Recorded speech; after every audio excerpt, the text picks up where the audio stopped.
है गिरजा कुमार माथुर।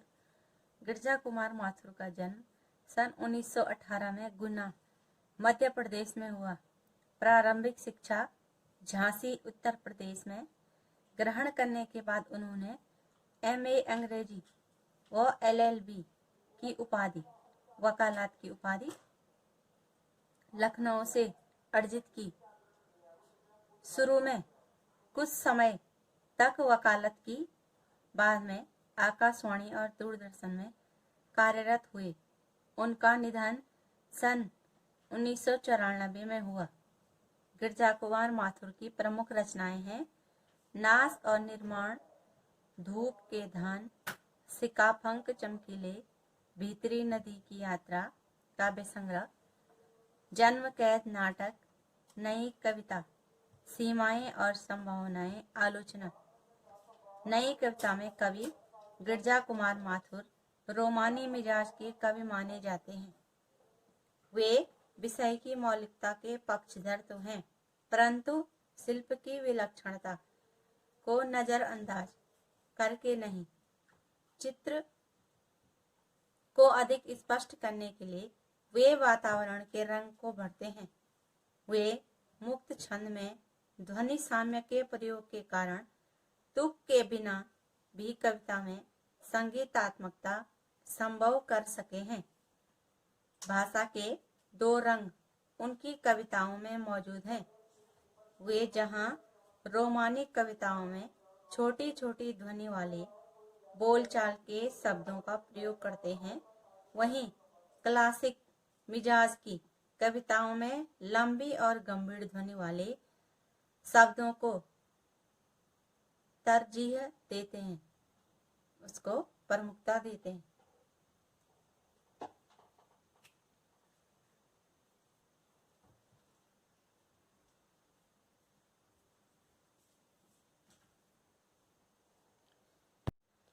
अब गिरजा कुमार माथुर जी की कविता है छाया मत छूना। कविता के माध्यम से कवि यह कहना चाहते हैं कि जीवन में सुख और दुख दोनों की उपस्थिति है। विगत के सुख को याद कर, विगत माने जो बीता हुआ कल है, वर्तमान के दुख को और गहरा करना तर्क संगत नहीं है, उचित नहीं है। कवि के शब्दों में इससे दुख दूना होता है, अर्थात दुख और अधिक बढ़ जाता है। विगत की सुखद काल्पनिकता से चिपके रहकर वर्तमान से पलायन की अपेक्षा, से भाग जाने की अपेक्षा कठिन यथार्थ जो वास्तविकता है से रूबरू होना ही जीवन की प्राथमिकता होनी चाहिए। उसका सामना करना ही जीवन की प्राथमिकता होनी चाहिए। कविता अतीत की स्मृतियों को भूल वर्तमान का सामना कर भविष्य का वर्ण करने का संदेश देती है। वह यह बताती है कि जीवन के सत्य को छोड़कर उसकी छायाओं से भ्रमित रहना, जीवन की कठोर वास्तविकता से दूर रहना है। कविता में रोमानी भावबोध की अभिव्यक्ति देखी जा सकती है।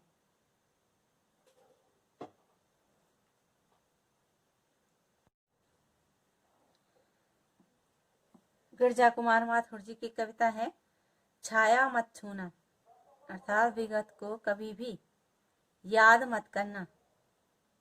छाया मत छूना, मन होगा दुख दूना। जीवन में है सुरंग सुधियां सुहावनी, छवियों की चित्रगंध फैली मन भावनी। तन सुगंध शेष रही बीत गई यामिनी, कुंतक के फूलों की याद बनी चांदनी। भूली सी एक छुअन बनता हर जीवित क्षण, छाया मत छूना, मन होगा दुख दूना। कवि गिरजा कुमार माथुर जी कहते हैं कि विगत को कभी भी याद नहीं करना चाहिए, इससे भ्रम की स्थिति उत्पन्न होती है और मन होगा दुख दूना, मन का दुख और अधिक बढ़ जाता है। दूना माने दुगुना होना। जीवन में अनेक रंग और अच्छी स्मृतियां हैं। स्मृतियां माने यादें हैं। हृदय में इन स्मृतियों के चित्र अंकित हैं। इन चित्रों के कारण हमें सुगंध का अनुभव होता रहता है, अर्थात ये अच्छी स्मृतियां ही हमें सुगंध रूपी सुखद अनुभव कराती रहती हैं। कवि कहते हैं कि तारों भरी रात्रि व्यतीत हो चुकी है, बीत गई यामिनी। यामिनी माने रात्रि, जो तारों भरी रात्रि थी वह व्यतीत हो गई है। अब तो केवल तन की सुगंध शेष बची हुई है, अर्थात अच्छे दिन व्यतीत हो चुके हैं और जो अच्छे क्षण रूपी जो चांदनी अब केवल याद बनकर रह गई है। आज हम जिस क्षण में जीवन व्यतीत कर रहे हैं, हमें उसे जीना है। भ्रम में रह करके कभी भी व्यतीत हुए समय के विषय में नहीं सोचना चाहिए, क्योंकि छाया मत छूना मन होगा दुख दूना। विगत को कभी भी याद नहीं करना चाहिए, इससे भ्रम की स्थिति उत्पन्न हो जाती है। अब इसके शब्दार्थ हैं। छाया माने भ्रम या दुविधा, सुरंग माने रंग बिरंगी, और सुधियां माने यादें, छवियों की चित्रगंध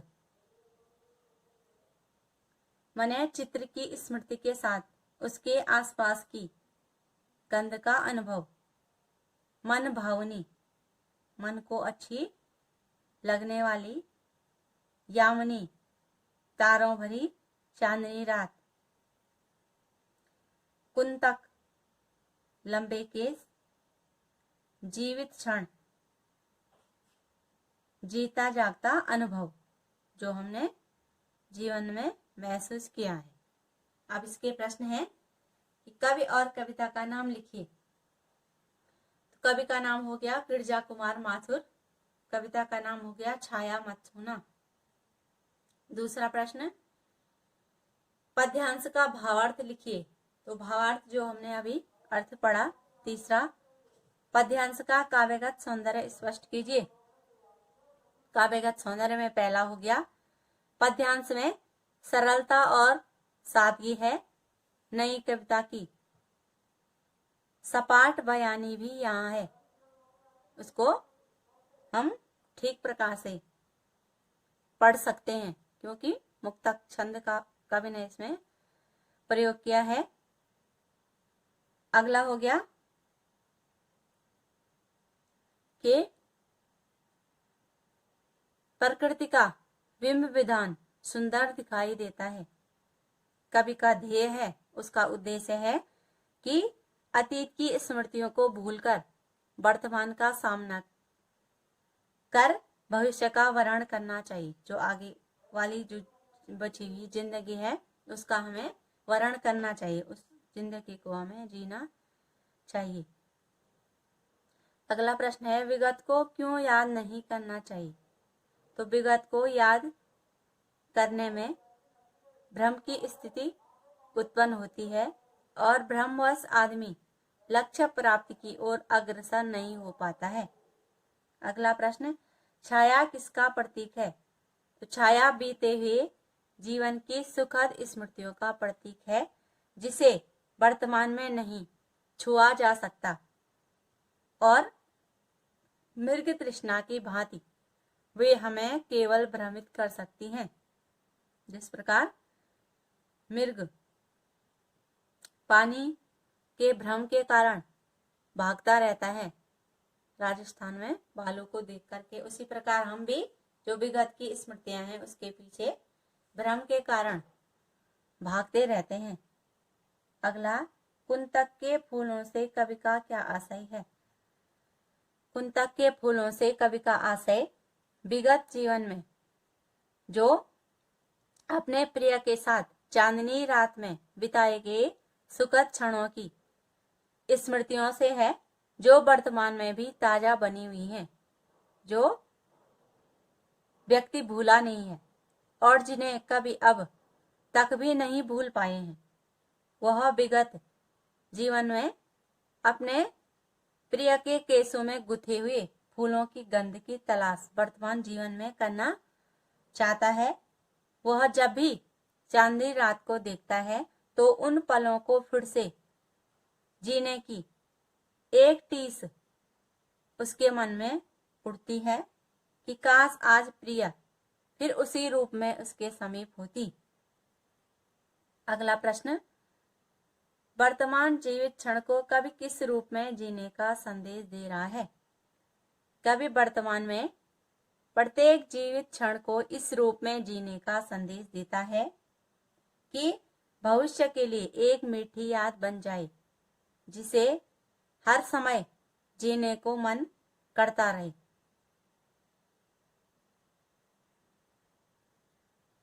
अगला प्रश्न, सुधियां को सुहावनी और सुरंग क्यों कहा गया है? तो सुधियां अर्थात स्मृतियां को प्राय जीवन के सुखद और आनंदपूर्ण क्षणों की होती हैं, क्योंकि व्यक्ति दुख के क्षणों को याद नहीं करना चाहता। ये स्मृतियां सुरंग की तरह होती हैं। जब व्यक्ति उसमें खोता है तो एक स्मृति से दूसरी स्मृति और दूसरी से तीसरी स्मृति उसी प्रकार जुड़ती चली जाती है।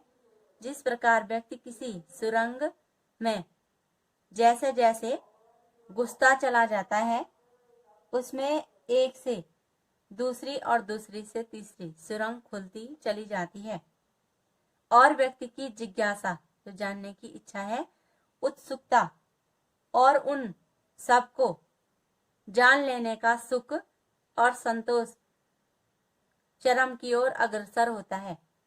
ठीक इसी प्रकार एक स्मृति से दूसरी स्मृति जुड़ती चली जाती है तो व्यक्ति सुख संतोष से आगे बढ़ता चला जाता है और व्यक्ति के सामने अपना अतीत अपने पूर्व सुहावनेपन के साथ साकार हो उठता है और इस सुहावनेपन पर मुक्त प्रसन्नचित होता हुआ कुछ क्षणों के लिए वह अपने वर्तमान दुख को भी भूल जाता है।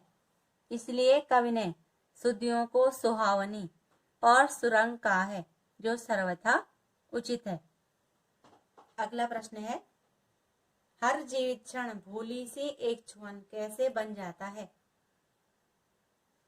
तो जीवन का प्रत्येक वर्तमान क्षण अगले क्षण अतीत बन जाता है। वर्तमान में हम जो जीवन का सुख भोग कर रहे होते हैं, भविष्य में केवल उसकी स्मृतियां ही शेष रह जाती हैं। वे स्मृतियां जब हमारे मन मस्तिष्क में आती हैं तो हम उन सुखद क्षणों को उसी प्रकार मूर्त रूप में अनुभव करते हैं जिस प्रकार से हम अपनी माँ अथवा प्रियजन के कोमल स्पर्श को कभी नहीं भुला पाते।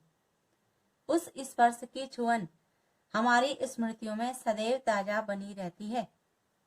जब हम उस स्मृति से बाहर आते हैं तो उसका अनुभव वैसा ही होता है जैसे हमें अचानक कोई भूली हुई बात याद आ गई हो और जिसका अब हमारे वर्तमान में कोई विशेष महत्व नहीं होता। उसका हमारे लिए बस इतना ही महत्व होता है कि कभी वह बात हमसे संबद्ध थी, हमसे जुड़ी हुई थी।